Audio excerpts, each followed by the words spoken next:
Hello students, in today's video lecture we will talk about the antiemetics, and in that we will cover the drugs that classified as prokinetics, and we will talk about the 5-HT3 antagonist.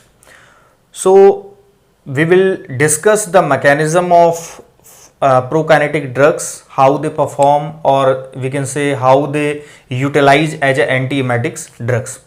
So this is the whole pathway that represents how the various cascades or the neurotransmitter that influence in the various steps and ultimately responsible for this muscle, that is smooth muscle contraction.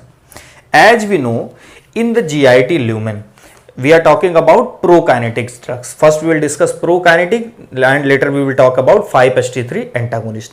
Prokinetic drugs like examples are like metoclopramide and domperidone, right? So how the prokinetic works? Prokinetics drugs perform their action by increasing the peristaltic movement, and also they acts over the central nervous system through D2 by blocking the D2 receptor. तो आपको overall जो एक outlook रखना है अगर आप prokinetic drugs की बात करते हैं, वेदर इट इज मेटोक्लोप्रामाइड और डोम्पेरिडोन, दोनों ड्रग्स मेनली जो अपना एक्शन देती हैं, प्रोकाइनेटिक मींस जो काइनेटिक्स मींस मोशन, जो इंटेस्टाइन के मोशन को बढ़ाएं. अब सीधी सी बात है कि अगर इंटेस्टाइनल ल्यूमेन में अगर हम इमेसिस की बात करते हैं, इट मींस हम forward towards the rectum peristaltic movement के होने की बात नहीं करते. हम बोलते हैं कि जो पेरिस्टाल्टिक मूवमेंट है वो रेट्रोग्रेड मैनर में है, मींस टुवर्ड्स माउथ, और जब वो रेट्रोग्रेड मैनर में होगा तब जाके आपकी इमेसिस होगी. लेकिन वो ड्रग्स जो उसको फॉरवर्ड डायरेक्शन में टुवर्ड्स डायरेक्शन फास्ट करके इमेसिस को रोकती हैं, उन ड्रग्स को एक्चुअली प्रोकाइनेटिक्स ड्रग्स कहते हैं. अब उनकी अपनी स्पेशल कैरेक्टरिस्टिक है कि वो प्रोकाइनेटिक होने के साथ साथ मींस पेरीफेरी में एक्शन देने के साथ साथ वो सेंट्रल एक्शन भी एंटी इमेसिस का एमेसिस को रोकने का देती हैं, एज ए एंटीमेटिक देती हैं. उसको हम डिस्कस करेंगे. तो फर्स्ट हम लोग को क्लियर होना चाहिए ये डायग्राम. अगर इस डायग्राम को आप समझ लेते हैं, इस पाथवे को, तो आपको उसकी जो मॉलिक्यूलर फार्माकोलॉजी है प्रोकाइनेटिक्स ड्रग्स की, उसको समझने में कोई इशू नहीं होगा. तो देखिए यहां पे जो इंडिकेट कर रखा है ये है आपका जीआईटी ल्यूमेन. ये इस तरीके की बात है. लेट सपोज आपका ये जीआईटी ट्रैक है, ये पूरा जीआईटी ट्रैक है, और उसके अंदर का जो स्पेस है वो ल्यूमेन है. ये ल्यूमेन की हम बात कर रहे हैं. उसके साइड में जो सेल्स हैं, these cells are epithelial cells, and around the somewhere in the epithelial cell, or we can say the between the epithelial cell, there will be a enterochromaffin cell, EC cell, right? This enterochromaffin cell, as we have discussed these points already in the physiology of the vomiting. So आप, मेरा suggestion ये भी होगा कि आपको जो physiology of vomiting का lecture है उस वीडियो लेक्चर को आप जाके देखें तो आपका कॉन्सेप्ट ज्यादा बेहतर बन पाएगा. ठीक, हमने बात की कि जीआईटी का ल्यूमेन है और उसकी जो इपिथेलियल है, जो साइड बाय लाइनिंग है, उसमें जो इपिथेलियल सेल हैं, between the epithelial cell there will be the presence of enterochromaffin cell, and that enterochromaffin cell is responsible for the release of serotonin neurotransmitter, also called as 5-हाइड्रोक्सीट्रिप्टामिन, और we say 5-HT neurotransmitter. सो अब इनके release की हम बात करते हैं. अभी मैं कोरिलेट करूंगा प्रोकाइनेटिक ड्रग्स से और 5-HT3 एंटागोनिस्ट से, तो आपको पूरा ट्रांसपेरेंट हो जाएगा. आपको बस जो चीजें स्टेप बाय स्टेप हैं वो क्लियर करते जाना है. ठीक, the activation of this enterochromaffin cells resulting in the release of this green color dot means 5-hydroxytryptamine, or we can say the serotonin. Activation of these enterochromaffin cell is due to either due to the presence of food, or due to any pathological stimuli, or any modulation in the GIT lumen activity, any activity or any kind of inflammation. So there may be the various regions through which there will be the activation of enterochromaffin.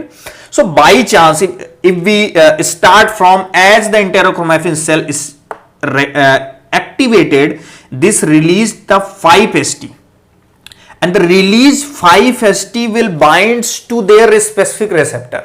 5-HT के specific receptors के कई सारे सब types हैं, बहुत बड़ी इनकी family है। 5-HT1 अगर हम बोलते हैं तो 5-HT1A, 1B, 1C इस तरीके से फैमिली है। 2 की बात करते हैं 5-HT2 की बात करते हैं 2A, 2BC। तो बेसिकली जो GIT सिस्टम में जो रिसेप्टर्स है वो अवेलेबल है 5-HT3 और 5-HT1P। तो अब हम उसकी बात करेंगे, इनकी लोकेशन ये कहां पे है। देखिए सबसे पहले the released 5-HT from the activation from the enterochromaffin cell, it binds with the, there are 2 kinds of neurons जो सिग्नल को कैरी करके, अब यहां पे एक्टिवेशन हुआ तो ये सिग्नल इसी ने क्या रिलीज किया 5-HT। अब ये न्यूरॉन्स इस सिग्नल को ट्रैप करेंगे किसके हेल्प से, इस न्यूरोट्रांसमीटर के, जो कि अपने रिसेप्टर से बाइंड होगा। और वो रिसेप्टर कहां पे होगा, इस न्यूरॉन्स पे होगा। जो फर्स्ट न्यूरॉन GIT के ल्यूमल से सिग्नल को लेकर ट्रेवल होंगे टुवर्ड्स द एंड, मतलब जहां पे उनको फाइनली अपना एक्शन देना है। मींस हम स्मूथ मसल की बात करेंगे पेरीफेरी में, और सेंट्रल नर्वस सिस्टम की बात करेंगे जब हम सेंट्रली उस चीज को रिलेट करेंगे कि सेंट्रली कैसा इफेक्ट दिया उसने। तो there will be the neuron that primarily come out, takes the signal from this 5-HT through the receptor. That neuron is called primary afferent neuron. There will be 2 kinds of neuron, primary afferent neuron, intrinsic primary afferent neuron and extrinsic primary afferent neuron. Intrinsic primary afferent neuron क्या होगा, जो periphery में लेके जाएगा, जो signals को travel करके कहां पे, इफेक्टर ऑर्गन्स GIT ट्रैक में ले जाएगा, स्मूथ मसल में ले जाएगा, राइट। अगर हम बोलते हैं एक्सट्रिंजिक प्राइमरी एफरेंट न्यूरॉन, तो वो न्यूरॉन लेके जाएगा towards the central nervous system. तो सेम ये जो 2 न्यूरॉन रिप्रेजेंटेड हैं from this neuron and this neuron, they both are intrinsic primary afferent neurons. They have the receptor, the intrinsic primary afferent neuron have the receptor 5-HT3 and also 5-HT1P. Through with this help of this and this receptor, 5-HT will bind and the signal will move from this neuron up to this area and ultimately to smooth muscle. एक तो ये process होगी। And as in extrinsic primary afferent neuron receptor which is 5-HT3 receptor allow the binding of also 5-HT which is present here, and this 5-HT by binding with 5-HT3 receptor it activates or send the signal through this extrinsic primary afferent neuron, and this signal will transfer into the connecting nerve, another nerve that connects and takes the signal towards the central nervous system is vagus nerve, and from this primary afferent nerve which is extrinsic in nature, this takes the signal or give the signal to this vagal neuron, and this vagal neuron innervated in where, in CTZ in chemoreceptor trigger zone and NTS in nucleus tractus solitarius. And as we have already studied in the physiology of vomiting, that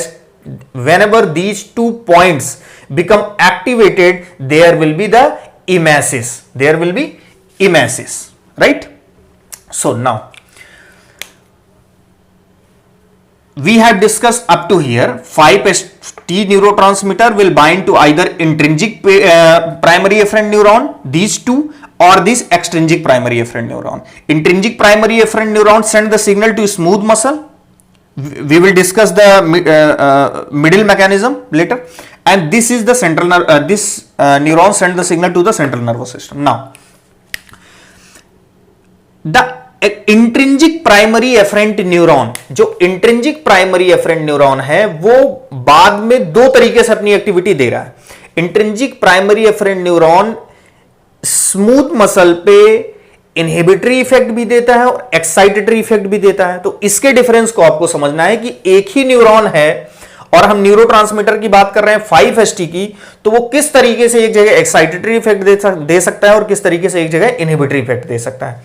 actual में neuron के बीच में इस intrinsic primary afferent neuron के बीच में ये green colour जो connecting neuron है, means हम कह लें कि मिडिल न्यूरॉन है जो कनेक्ट करते हैं किसको, मोटर न्यूरॉन से। ये blue colour neuron is a motor neuron that is directly innervated in the smooth muscle, and if the activation of this motor neuron is occur, then there will be contraction in smooth muscle. If there will not be the activation of motor neuron, there will be smooth muscle relaxation. ये आपका clear है mechanism.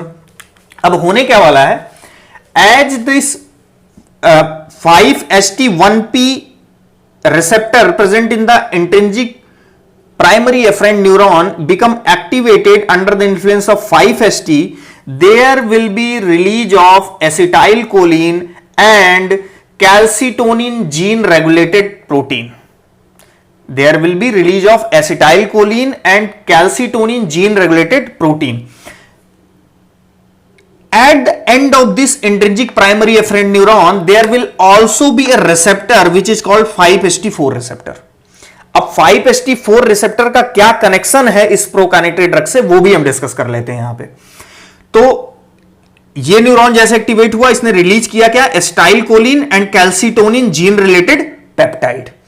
Now this acetylcholine and gene related peptide also released whenever there will be the activation of this 5HT4 receptor that is present on intrinsic primary afferent neuron.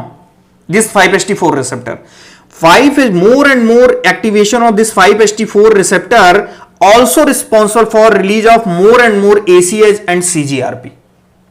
And as soon as ACH and CGRP releases, now there are two conditions. As I already discussed, this intrinsic primary afferent neuron, in one way it connects with the inhibitory interneuron of enteric nervous system. Inhibitory interneuron है ये वाला green colour का neuron, और this is excitatory interneuron है। This is excitatory interneuron means आगे चल के जो मोटर न्यूरॉन को एक्साइट करने वाला है वो ये न्यूरॉन का सिक्रीशन है, और ये न्यूरॉन इस मोटर न्यूरॉन को क्या करने वाला है, माइंट्रिक मोटर न्यूरॉन को इनहिबिट करने वाला है। वो किस तरीके से, the activation of this resulting in the ACH of CGRP और the activation of 5HT4 resulting in the release of more and more ACH and CGRP.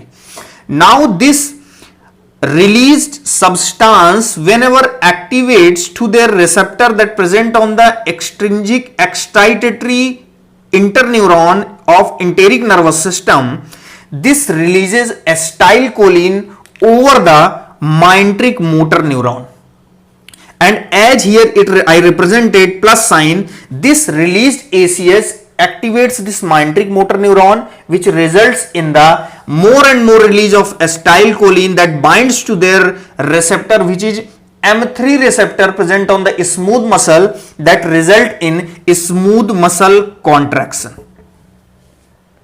Right?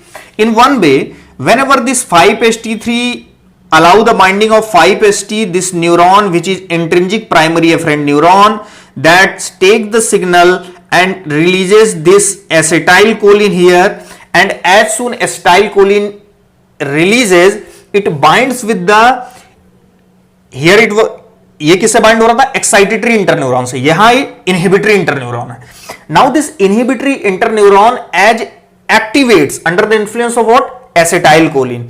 तो इनहिबिटरी न्यूरॉन है and that is a part of non adrenergic non cholinergic neuron, NANC. This non-adrenergic non-cholinergic neuron activates under the influence of ACH, which is naturally is a what, inhibitory neuron, inhibitory interneuron of the enteric nervous system, that releases a substance which is called nitric oxide. This is the family of which neuron, non-adrenergic non-cholinergic neuron, and that under the influence of ACH, because it's inhibitory in nature, it releases nitric oxide, and more nitric oxide, it produces negative effect in the this motor neuron, and the negative effect, अभी आपको dopamine से कुछ नहीं रखना, भूल जाना उसको। Now this negative effect of the over the motor neuron allow the decreased release, मतलब decreases the level of acetylcholine released over the smooth muscle, and there will be decreased release of acetylcholine in the motor neuron resulting in relaxation of the smooth muscle. तो अभी ये point आपको clear हो गया, ये diagram पूरा clear हो गया. अब क्या है इसमें हमको ये पॉइंट भी ध्यान रखना है क्योंकि ये ड्रग्स काफी मतलब बेहतरीन ड्रग्स हैं. ये पूरी ब्यूटीफुल मैकेनिज्म अपनी एक रिसेप्टर के थ्रू नहीं देती, कई रिसेप्टर्स के थ्रू इन्वॉल्व होती हैं. तो आपको वो चीज समझनी पड़ेगी. In a same way in the periphery, because हम सेंट्रली तो बात नहीं कर रहे, सेंट्रल तो हमारे यहां पे बात कर रहे हैं जो कि वेगल से कनेक्टेड था, वो एक अलग पार्ट है, वो क्लियर हो चुका है. अब dopaminergic neurons also present in the where dopaminergic neuron also present in the GIT tract, innervated in the GIT lumen, and they released dopamine also present binds with their receptor. ये अब important point है.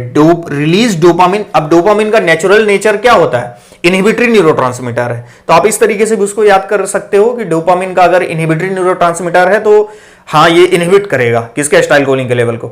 लेकिन अगर आप जो इसका actual pharmacological technical expect है, dopamine release from the dopaminergic neuron and around the myenteric motor neuron binds with their receptor D2 receptor, and that receptor is present on the presynaptically in the motor neuron. As it present presynaptically in the motor neuron, अगर आपको pharmacology में ये concept clear है कि more and more presynaptic जो भी receptors होंगे, they acts like a brake on ongoing process.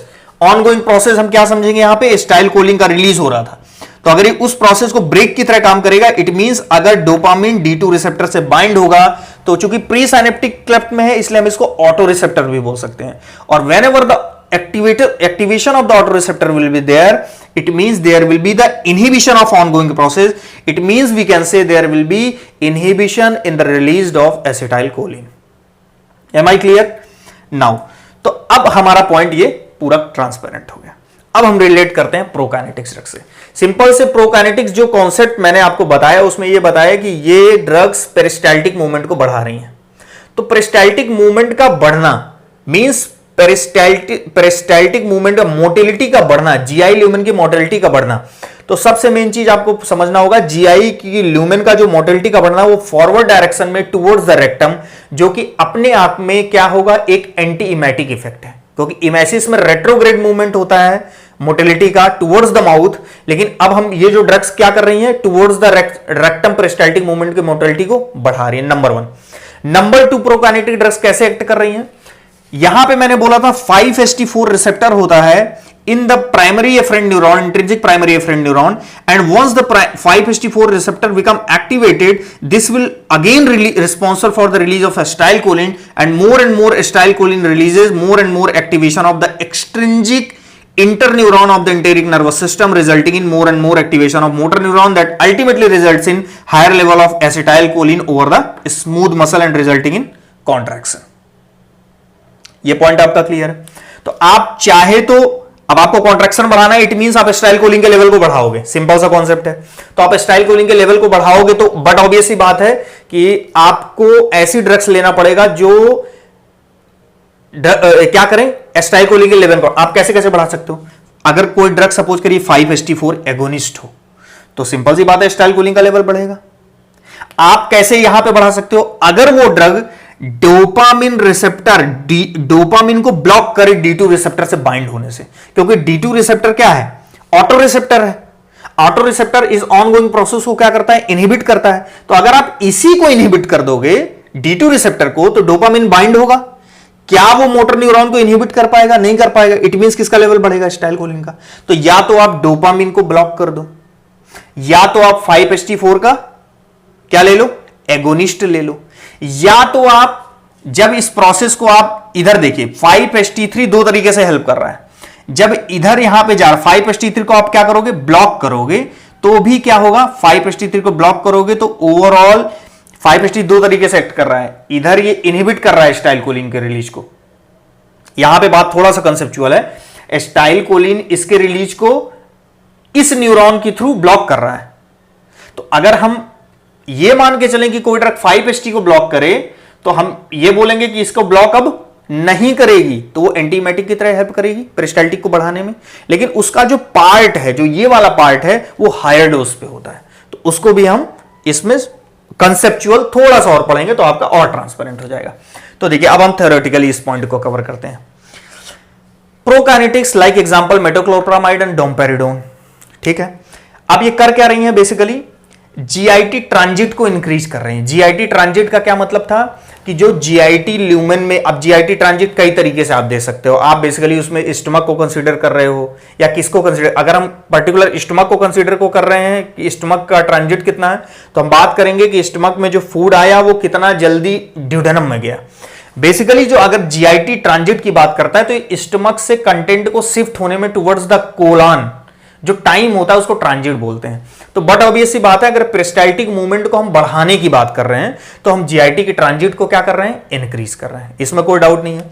तो these drug are responsible for increasing the GIT transit and also responsible for, अब सीधी सी बात है, आप फूड कंटेंट को जल्दी से कहां पहुंचा रहे हैं, कोलन में, by increasing the peristaltic movement.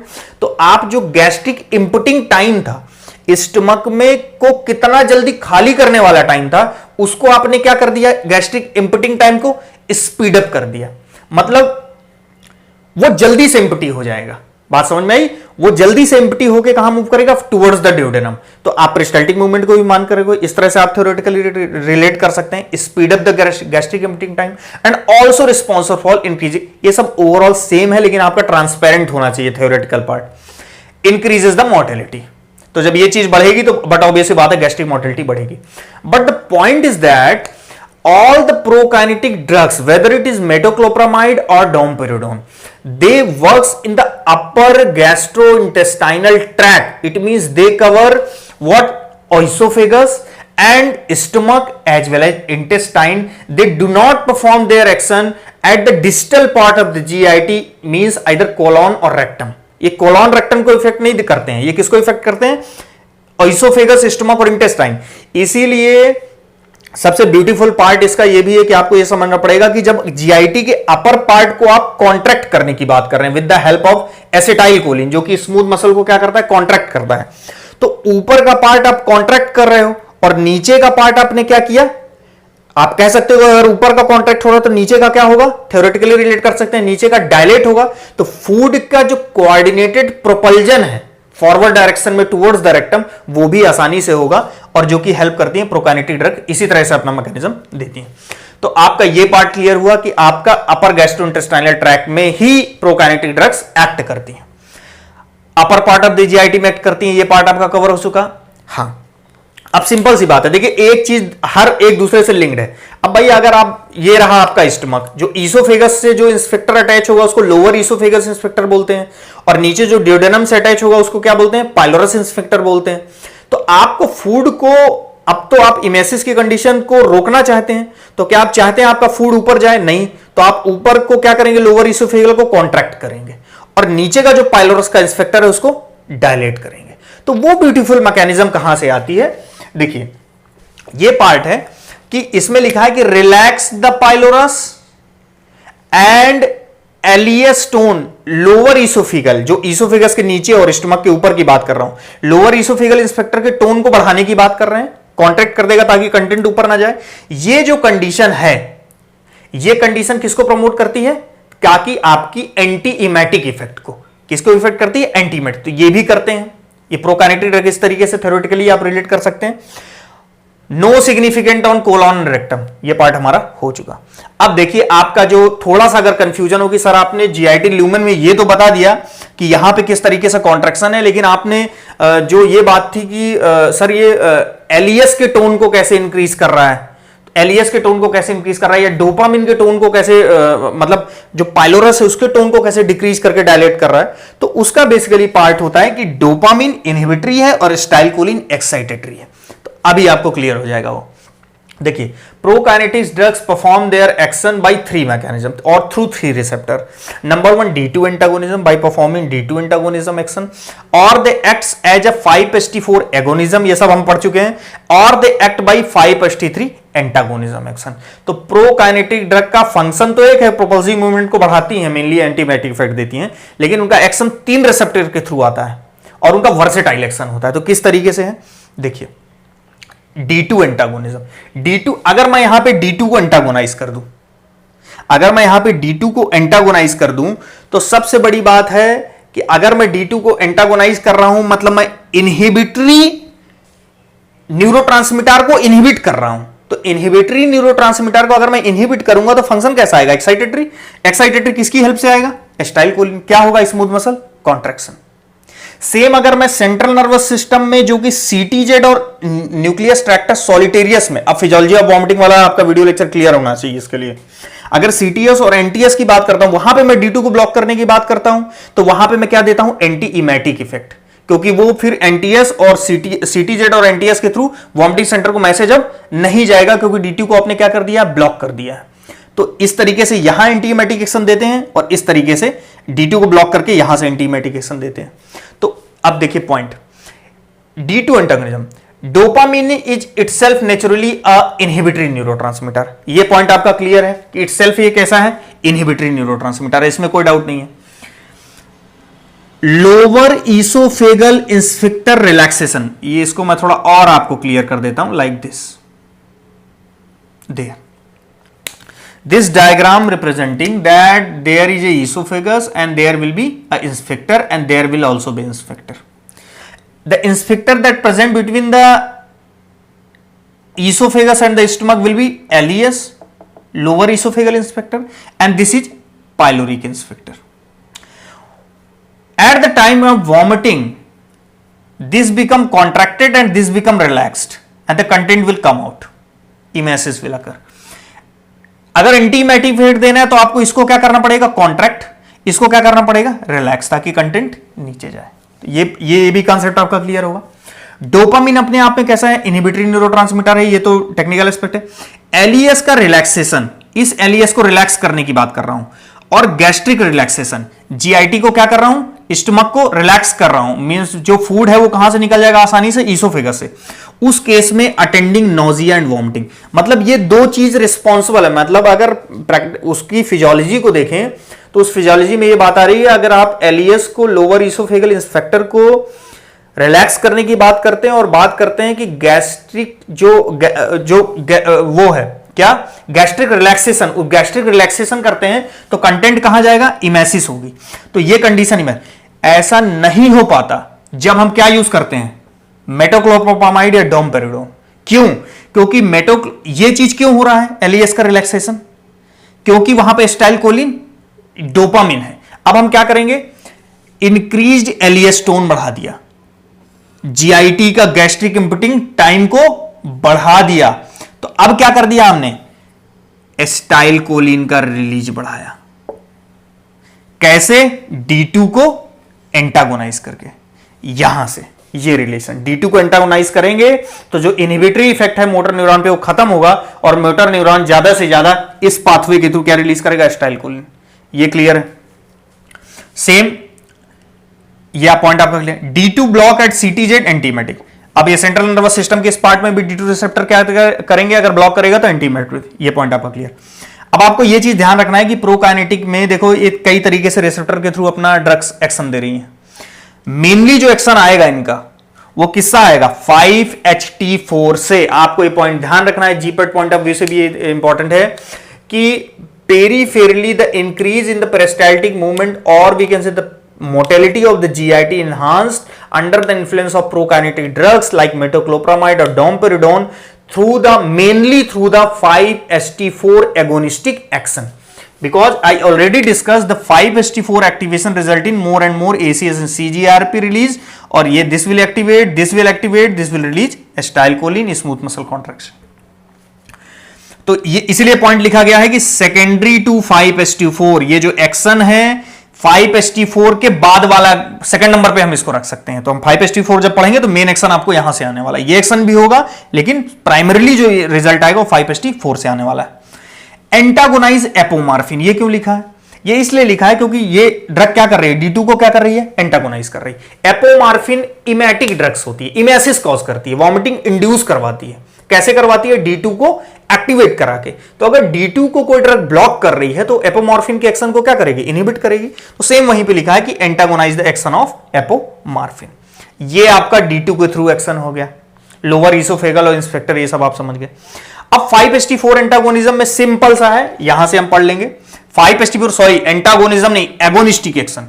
Agonistic action more and more release will be ACH and CGRP over the excitatory interneuron of enteric nervous system, and once it is activated this will release more and more ACH over the myenteric motor neuron. Myenteric motor neuron activation result in the acetylcholine release over the smooth muscle resulting in contraction. So increased 5HT4 activation, increased ACH from myenteric motor neuron via excitatory interneuron, this excitatory interneuron. यहां पे 5HT4 receptor, inhibitory interneuron पे 5HT4 receptor नहीं होता, हम सिर्फ इसकी बात करेंगे। यही सिर्फ एक एक्शन मेन होता है जो कि रिस्पॉन्सिबल होता है पेरिस्टाल्टिक के लिए, और नंबर 2 पे ये D2 एंटागोनिज्म आता है।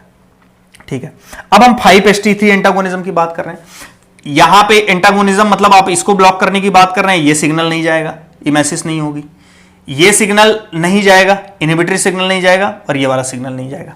तो क्या होगा इसमें? 5HT3 antagonism actually large dose पे आता है। 5HT3 एंटागोनिज्म का जो इफेक्ट है वो लार्ज डोज पे आता है। अगर ये अपने आप में जो इसका इन्फ्लुएंस है एज एंटीमेटिक वो स्मॉल इफेक्ट है। बेसिकली ये इफेक्ट सेंट्रली भी होता है और पेरीफेरी, क्योंकि सेंट्रली में तो 5HT3 रिसेप्टर CTZ NTS में होता है, ये हम ऑलरेडी पढ़ चुके हैं, और 5HT3 रिसेप्टर और भी कहां होता है? पेरीफेरी में, जहां एसिटाइलकोलिन रिलीज होगा, राइट। तो सेंट्रल इफेक्ट भी होता है, पेरीफेरल इफेक्ट भी होता है, लेकिन मेनली जो इफेक्ट होता है वो सेंट्रल इफेक्ट होता है, क्योंकि पेरीफेरी में 5HT का इफेक्ट देखने के लिए, 5HT3 को ब्लॉक करने के लिए आपको जो डोज होगी वो हायर डोज रिक्वायर्ड होगी। तो आपका ये पॉइंट आपको क्लियर होना चाहिए, लार्ज डोज रिक्वायर्ड होगी किसके? 5HT3 एंटागोनिज्म एक्शन के लिए। और 5HT3 का अगर एंटागोनाइज करेंगे तो यहां के इसके थ्रू वो एंटीइमेटिक इफेक्ट देगा। क्लियर है इतनी बात? अब हम बात कर रहे हैं, देखो आपकी ये पूरा ओवरऑल जो था ये मेटोक्लोप्रामाइड का था। थोड़ा सा डिफरेंस है किसमें? मेटोक्लोप्रामाइड और डोमपेरिडोन में। तो आपको इस पॉइंट को याद रखना है कि डोमपेरिड जैसे मेटोक्लोप्रामाइड क्या होता है? ट्रिपल बी को क्रॉस कर जाता है, ठीक, ट्रिपल बी को क्रॉस कर जाता है, और जबकि डोमपेरिडोन ट्रिपल बी को क्रॉस नहीं करता। तो आप ये सोचोगे कि जब ये ट्रिपल बी को क्रॉस नहीं करता तो CTZ से कैसे बाइंड होता है? तो भाई ऑलरेडी फिजियोलॉजी ऑफ वॉमिटिंग में डिस्कस कर चुके हैं इस बात को कि CTZ से बाइंड होने के लिए ये जरूरी नहीं है कि वो ट्रिपल बी को क्रॉस करे, क्योंकि CTZ की एनाटॉमी इस तरह लोकेटेड, एनाटॉमी पोजीशन इस तरीके से होती है कि वहां पे जो वैस्कुलर जो ब्लड के थ्रू जो फ्लो होके जाएगा वो भी वहां पे बाइंड हो सकता है, उसको ट्रिपल बी क्रॉस करने की जरूरत नहीं है। तो डोमपेरिडोन क्या करता है? Not cross triple B, number 1 difference from the metoclopramide, ठीक। एक्शन थ्रू CTZ, ये ऑलरेडी डिस्कस कर चुके हैं कि जरूरी नहीं कि ट्रिपल बी को क्रॉस नहीं कर रहा तो CTZ से बाइंड नहीं होगा, क्योंकि CTZ से बाइंड होने के लिए ब्लड में होना जरूरी है CTZ। अब एक जो इंपॉर्टेंट पॉइंट है, atropine not antagonise, atropine not antagonise the prokinetic effect. Prokinetic effect means intestinal motility को बढ़ाना। तो ये कौन एंटागोनाइज नहीं कर पा रहा है? एट्रोपिन। किसकी? डोमपेरिडोन की। इट मींस किसकी कर लेता है? मेटोक्लोप्रामाइड की। क्यों? क्योंकि यहां पे डोमपेरिडोन का जो प्रोकाइनेटिक इफेक्ट, जो मेनली ये इफेक्ट है वो क्या करता है? ये क्या करता है? प्रोकाइनेटिक D2 रिसेप्टर को ब्लॉक करके देता है, जबकि वहां पे जो प्रोकाइनेटिक इफेक्ट है मेटोक्लोप्रामाइड में वो मेनली किस की वजह से है? एसिटाइलकोलिन की वजह से। दिस 5HT4 एक्टिवेशन एसिटाइलकोलिन, और यहां पे किसकी वजह से? डोमपेरिडोन में D2 की वजह से। तो अगर एसिटाइलकोलिन का एंटागोनिस्ट क्या होता है? बट ऑब्वियस सी बात है एट्रोपिन होता है, इसलिए एट्रोपिन इसके फंक्शन को अबॉलिश कर सकता है, जबकि domperidone atropine not antagonise the prokinetic effect of domperidone. तो जीपेट के पॉइंट ऑफ व्यू से ये इंपॉर्टेंट है आपके लिए। ये क्लियर है। अब हम बात करेंगे इंटरेक्शन की। तो बट ऑब्वियसली बात है कि देखिए आपका ये क्या कर रहा है, पेरिस्टाल्टिक मूवमेंट को बढ़ा रहा है, गैस्ट्रिक इम्पिटिंग टाइम को क्या कर रहा है, फास्ट कर रहा है, मतलब डिले नहीं कर रहा कि बहुत देर तक कंटेंट स्टमक में रहने वाला है, उसको शिफ्ट कर रहा है टुवर्ड्स द डेडनम। अगर टुवर्ड्स द डेडनम शिफ्ट कर रहा है कंटेंट को जल्दी, इट मींस जो भी ड्रग्स आएंगी उनको ज्यादा से ज्यादा टुवर्ड्स द इलियम भेजेगा, इंटेस्टाइन में ज्यादा से ज्यादा उनका क्या होगा, एब्जॉर्प्शन। इट मींस हम कह सकते हैं कि इंट्रैक्शन, इसका इंट्रैक्शन क्या है प्रोकाइनेटिक ड्रग्स का, increases the absorption of many drugs, क्योंकि इन्होंने उसको शिफ्ट करके इंटेस्टाइन में भेज दिया, वहीं से एब्जॉर्प्शन होना है, लाइक एस्प्रिन एंड डाइजिपम। तो एब्जॉर्प्शन का जब बढ़ेगा तो इनका ओवरऑल एक्टिविटी भी बढ़ेगी। तो जब कभी आप इनके साथ प्रिस्क्राइब करेंगे तो इनकी डोज क्या करेंगे, कम करके रखेंगे। ये पॉइंट क्लियर हो गया। सेम इसी तरह अब हमारी second class category of drug है, तो आपका प्रोकाइनेटिक्स की ड्रग दोनों कवर हो गई। अब आपकी बात है, एक कैटेगरी है 5-HT3 एंटागोनिस्ट। तो 5-HT3 antagonist they also perform their action by blocking the chemoreceptor trigger zone 5-HT3 and nucleus tractus solitarius 5-HT3, and also the 5-HT present on the intrinsic primary efferent neuron and the extrinsic primary efferent neuron, right? So this ondansetron is mainly used, ondansetron का function, ये 5-HT3 antagonist है, mainly ondansetron कब use करते हैं कि all the time जब कभी आप 5-HT3 को एंटागोनाइज कर रहे हैं, इट मींस आप किसके फंक्शन को रोक रहे हैं, 5-HT के। तो 5-HT के फंक्शन को अगर आप रोक रहे हैं तो इट मींस 5-HT के रिलीज को रोक रहे हैं। 5-HT का रिलीज होता कब है, जब आपकी सेल में कोई चेंजेज हो, कोई थेरेपी, रेडियोथेरेपी दें, आप टॉक्सिक सेल को डिस्ट्रॉय करें, तो वो सारी कंडीशन हम इसमें कवर करेंगे। Because the ondansetron which is 5-HT3 antagonist always advise to give in a cancer chemotherapeutic patient, क्योंकि वहां पे चांसेस हैं सेल के डिस्ट्रॉय होने के, मीडिएटर के रिलीज होने के। मीडिएटर 5-HT भी हो सकता है रेडिएशन एक्सपोज्ड इंडिविजुअल में, या post operative nausea and vomiting में। इसको जब हम देते हैं ondansetron जो कि 5-HT3 एंटागोनिस्ट है, तो जीआईटी में 5-HT3 रिसेप्टर को इनहिबिट करके सीटीजेड में और एनटीएस में ये ओवरऑल जब ब्लॉक करेगा 5-HT3 तो एंटीएमेटिक इफेक्ट देगा। यहां पे हम 5-HT3 एंटागोनिस्ट जब ondansetron पढ़ेंगे तो ये D2 रिसेप्टर को किसी तरीके से ब्लॉक नहीं करते हैं। अगर D2 रिसेप्टर को कोई ड्रग ब्लॉक नहीं कर रही है तो एक चीज आपको ये भी समझना है कि उसका चूंकि D2 रिसेप्टर को ब्लॉक नहीं कर रही है तो ये D2 रिसेप्टर पे अपना D2 रिसेप्टर का जो इफेक्ट है वो आएगा ही आएगा। तो डज नॉट ब्लॉक D2। ये आपका पूरा पॉइंट्स हो गया। आई थिंक कुछ रिमेनिंग है क्या, अभी कुछ भी रिमेनिंग नहीं है, ठीक। तो this is all about the prokinetic effect and the ondansetron कि what are the condition when we use the ondansetron, how does it perform their action, and we have discussed the step by step mechanism of prokinetics drugs metoclopramide and domperidone. So this is all about antiemetics. So I hope कि video lecture समझ में आया होगा। अगर आपकी कोई query रहती है तो आप मेरे से कमेंट बॉक्स में पूछ सकते हैं। अगर आपको कंटेंट समझ में आता है, आपको चीज़ें कुछ ग्रैस्प होती हैं तो आप मतलब कंटेंट आपको मिलता है तो आप वीडियो को लाइक कर सकते हैं, शेयर कर सकते हैं। Thank you very much.